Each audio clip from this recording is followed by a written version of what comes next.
ja, jeg blir født i et annet land, og blir skippet liksom halve verden rundt. Det var jo en boom på 80-tallet med adoptivbarn fra Korea. Og da var det som ble liksom sagt i de fleste papirene, at vi ble funnet. Og at vi ikke hadde foreldre. Adopsjonsindustrien har begått et lovbrudd, så klart må denne historien da rettes opp. Jeg kom til en mor og en far, og 2 eldre søsken som også ble adoptert fra Korea.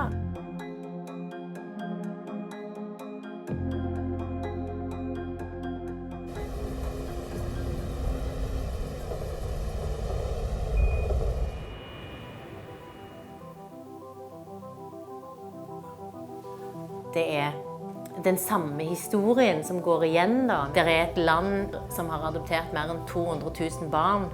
Hvis det bare ligger spedbarn rundt omkring i gata, så sender du sånn ubevisst en beskjed om et annet land da, om hvordan disse menneskene er i landet, hva etikk og moral en har, at det er noen som føder en baby og legger den ut i gata. Den historien brister vel ganske raskt i det du liksom er gravid bare egentlig.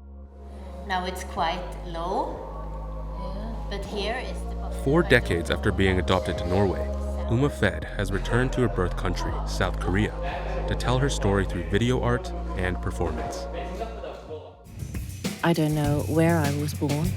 I don't know if my birthday is the day I actually was born, or if my name is my real name. But I know one thing. As long as I can remember, I've had memories. Not memories that you can explain in words, but memories my body has stored.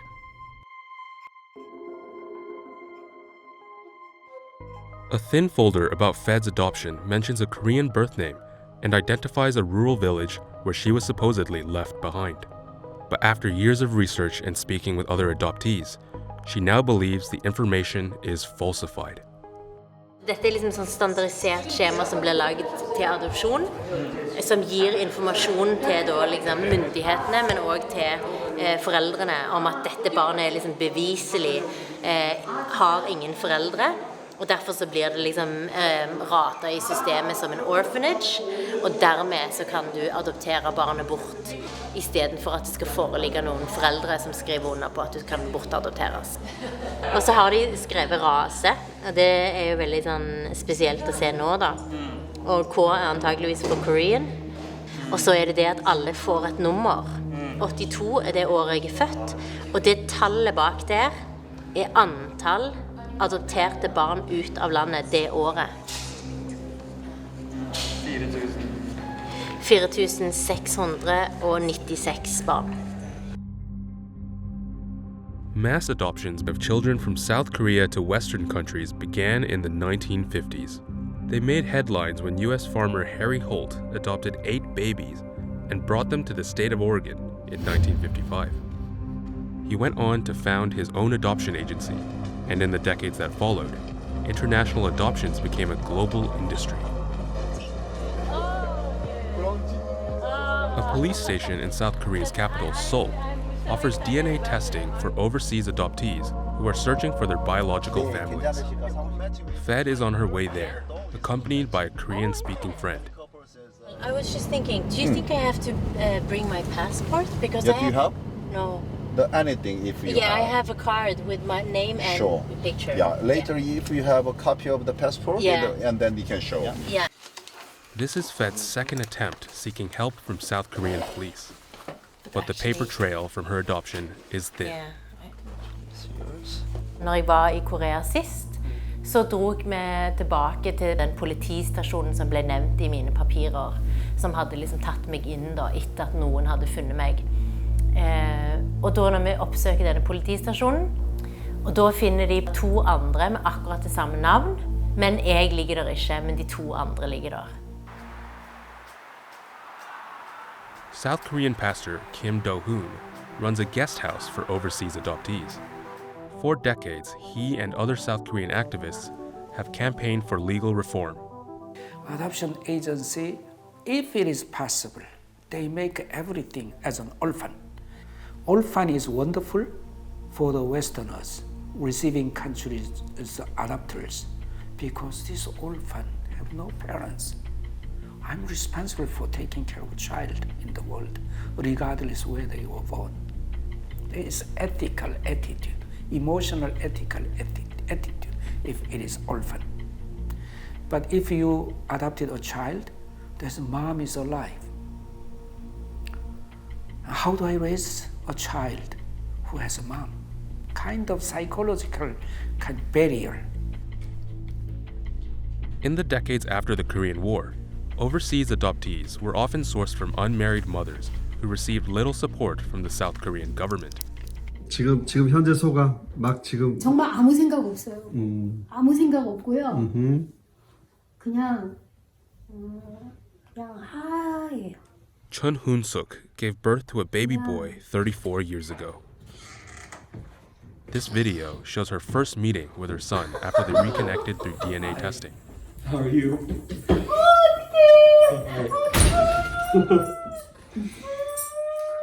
이 팀에서 우리 아들도 캘리포니아에 살고 있는데 이제 와서 그날 처음 만난 거야. 그 전에 서로 연락은 됐지만 코로나 때문에 얼굴을 못 봤거든요.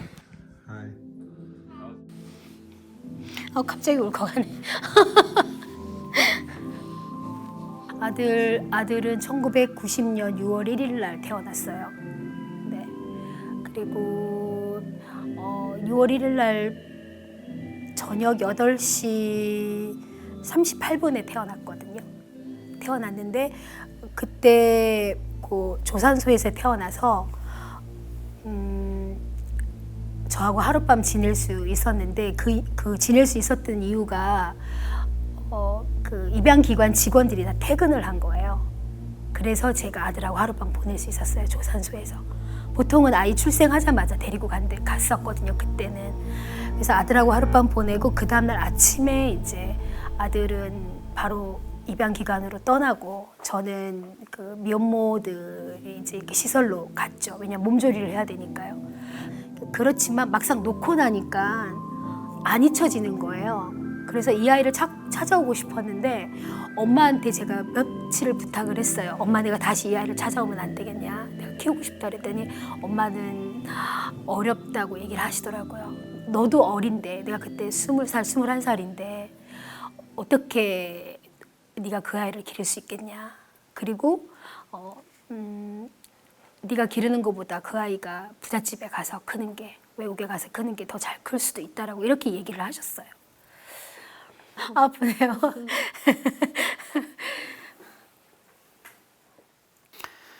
Usually adoption agency is providing the maternity home, unmarried woman's home. They run it by themselves.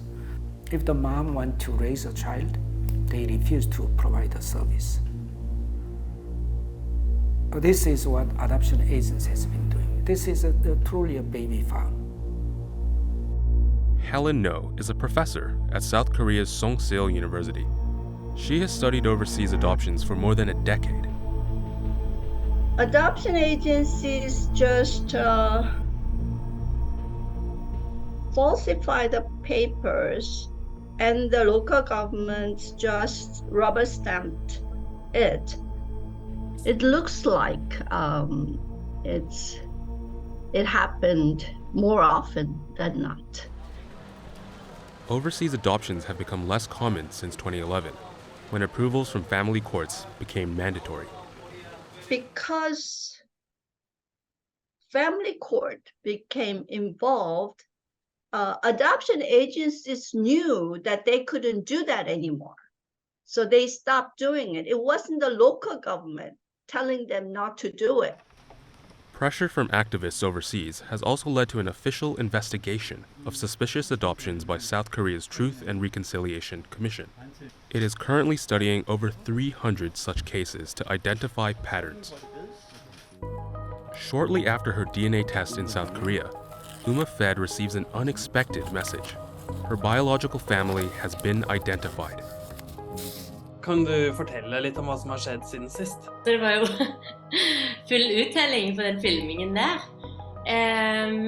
Så gikk det halvannen uke, tror jeg. Så fikk jeg en telefonsamtale, og så sier han at jeg har fått match i DNA-databasen. Within a week, Fed is on her way to reunite with her biological family. Så jeg har en storebror, hele hans barndom, så hver kveld så har min mamma og min storebror gått ut og lett etter meg. Så har de bare liksom vandret gatelangs. Og så gikk det vel noen dager, og da valgte jeg at jeg ville anmelde den norske stat og adoptivformidleren. For da hadde jeg jo på en måte håndfast bevis. Jeg vil ha min adopsjon annullert, for nå har jeg bevis på at den forfalsket. Så det ikke en gyldig adopsjon per se i systemet. Uma Fed's Norwegian adoption organization told us that they are prevented from commenting on individual cases due to privacy laws. Over a dozen overseas adoptees and activists have arrived at South Korea's National Assembly to call for better recognition and government support. One of the speakers was adopted into a small town in Sweden. My first name was Jong Ullim. I was born in Busan in 1977, and my mother got to hold me for a brief moment before I, without her consent, was taken from her and put in an orphanage. I was then selected for adoption and placed in a foster home for a month in Seoul, before somebody put me on a plane that took me to Tokyo. At this time, my Korean mother had no idea whether I was alive and didn't know that someone had decided that I would lose my Korean citizenship, my name, my mother tongue and my identity to grow up in Sweden as Lisa Sjöblom. At first I was very proud to be Korean, but I started getting bullied for my appearance as I got older. People would shout at me to go back to Korea, and they would pull their eyelids, scream ching chong and other racist slurs. As a teenager, I developed depression and started seeing a therapist and getting medication. I only wanted to reunite with my Korean family and thought of nothing else. In 2013, I submitted a request to ask them to find my family. They also told me that my orphanage didn't exist anymore and that they'd never heard of the institution that dealt with my relinquishment and decision to place me in the orphanage. All of this would later turn out to be lies.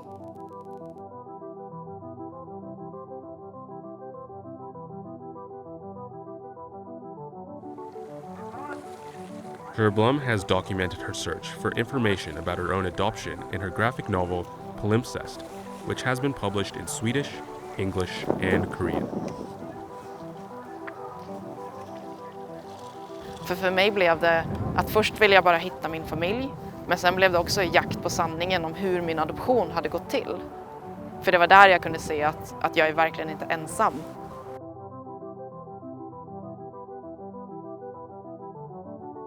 Jag menar, den smärtsamma lögnen var väl att min pappa inte ens visste om att jag fanns.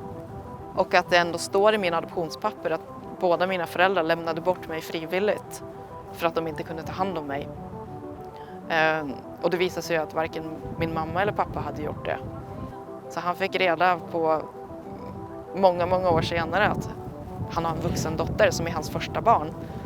Jag var ju jätteförvånad över det och förstod inte hur det kunde komma sig och försökte hitta andra. Och sen så visade det sig att vi är tusentals personer som har exakt samma fel i våra papper. She now lives with her partner and 2 children in New Zealand, where she campaigns for the rights of overseas adoptees.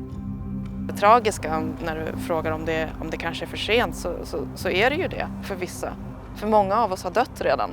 Och i Sverige är det den vanligaste dödsorsaken bland koreanadopterade är självmord. För den stora adopterade massan, många av oss mår så dåligt att vi aldrig skulle kunna ställa oss framför en kamera och prata om det här. Så att många kämpar bara för att överleva. Research in scientific journals, including The Lancet and Pediatrics, appear to bear out these claims, demonstrating a high risk of mental health difficulties for inter-country adoptees. Man får hela tiden känslan av att våra liv inte betyder någonting för den koreanska staten. De skickade bort oss och för att de ville bli av med oss. Och nu kommer vi här och knackar på dörren. Och jag vet inte om de överhuvudtaget trodde att vi skulle återvända.